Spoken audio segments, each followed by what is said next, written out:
We got the Trak-Star RM42.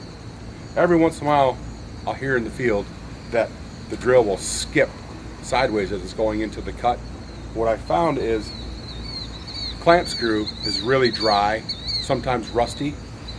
So what I do is I'll have the guys clean it up, and we'll put some grease on that screw so that when it does tighten up, it has a nice firm grip at the shoes. I'll demonstrate that for you now.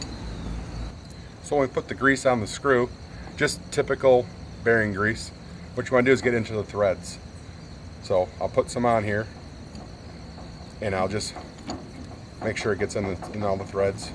Top, and then I'll come to the bottom side, and I'll put it on the bottom side to bring it back through.